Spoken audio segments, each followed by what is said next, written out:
Hello, my name is Gary, and I was raised in the western United States, so I'm a native English speaker. I hope that you will enjoy this YouTube channel. Thank you for joining us.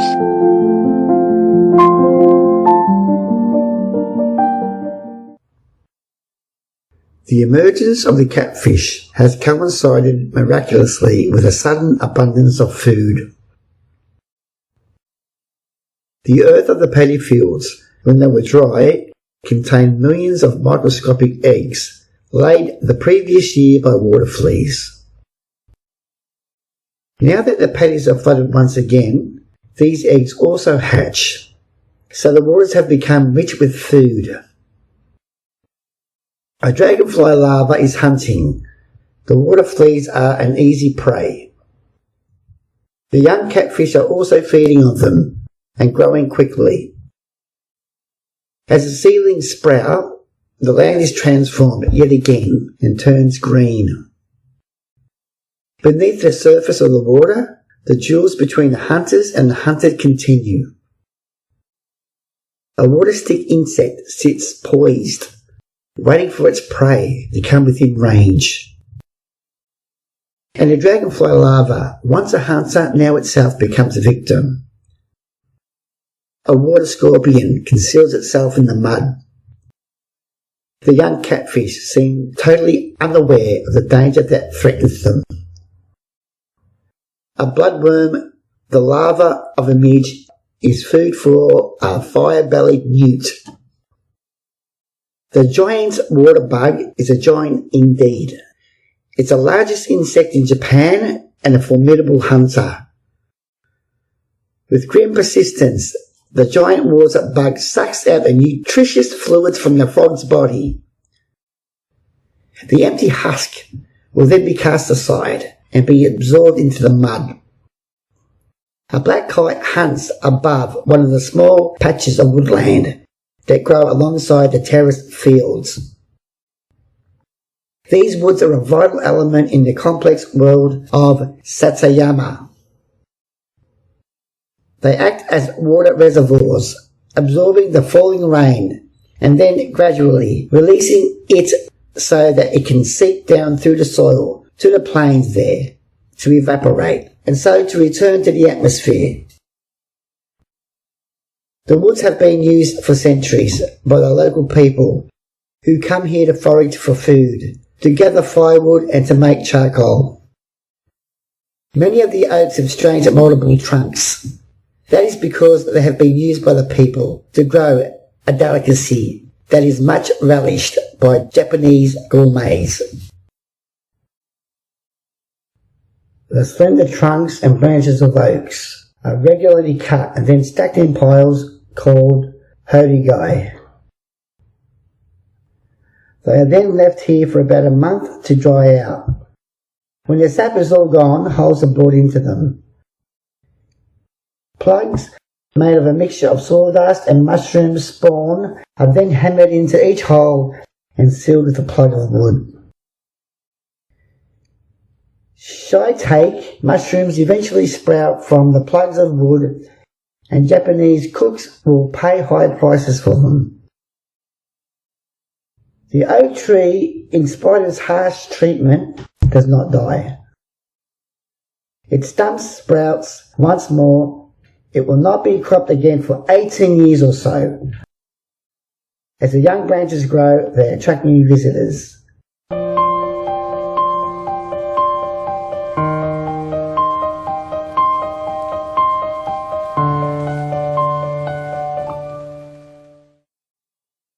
Longicorn beetles come to drink their sap. The larvae of the silkworm moth prefer more aged branches. Having fed on the leaves, they spin their cocoons. Silk from these provides another crop for the people, and has done so for centuries. They use its thin, delicate filaments, spun together into a thread, to weave the most sumptuous of fabrics. For the caterpillar, the silk will serve as a shroud beneath which it will transform itself into a winged adult. so the long rhythms of the forest repeat themselves. After 5 years, the hogigi logs are exhausted and of no further use for growing mushrooms, so they are dumped and left to rot. The humus produced by their decay sinks back into the ground, where it's reclaimed by the roots of living trees and provides food for other creatures. The larva of the scarab beetle is one of them. Having spent half a year as a grub, feeding voraciously, it has now turned into a pupa. Its newly formed shell is still soft. In Japanese, this insect is called kabutomushi, as the shape of its head reminds people of the war helmet worn by the samurai, and the plates of its body of the armour of those ancient warriors of medieval Japan. As spring changes to summer, so the flooded fields become grasslands. This is a time when the giant water bug lays its eggs. The female produces as many as 80 in one batch. Having done so, she abandons them. But the male remains on guard and stays with them for over a week. Every now and then, he leaves them briefly to collect the water necessary to keep them moist. 1 week later, in the middle of the night, the giant water bugs begin to hatch.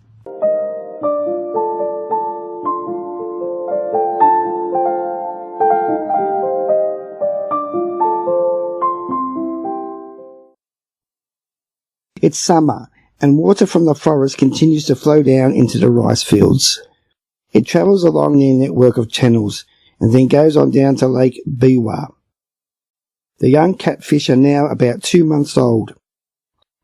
It's time for them to prepare, to leave these warm shallows, and to make their way down to the deeper, colder waters of the lake, where they will spend most of their adult lives.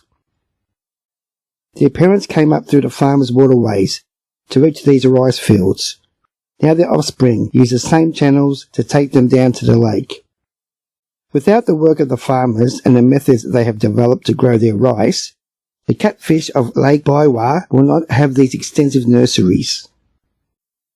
Once they reach the safety of the lake, they will stay for 2 or 3 years, feeding and growing, until the time comes for them to swim back up the very same channels to spawn.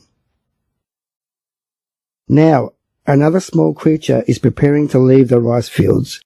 It uses a different exit. The larva of the red dragonfly, after 2 months of feeding, crawls up the rice stems, from which it will launch itself into the air. To do that, it must first change its shape and acquire wings.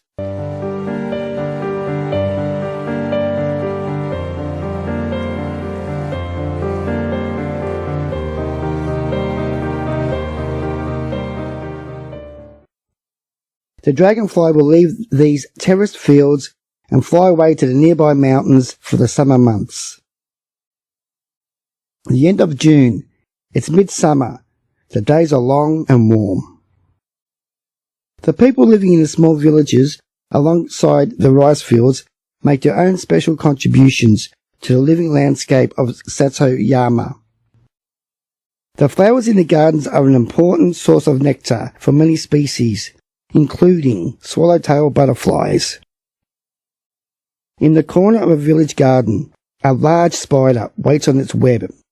As in many parts of Japan, spiders are welcomed and encouraged to stay as a sign of good fortune. They do, after all, feed on insects, which may be harmful to both people and crops. In a hackberry tree, another small life is about to take its place in the Satoyama community. This is Japan's national butterfly called murasake. The purple of its wings is the colour that once could be used only by the emperors and the high priests of ancient Japan. In its caterpillar stage, it lives only on these hackberry trees. As an adult, it will fly away to feed on the sap of trees in the woodlands.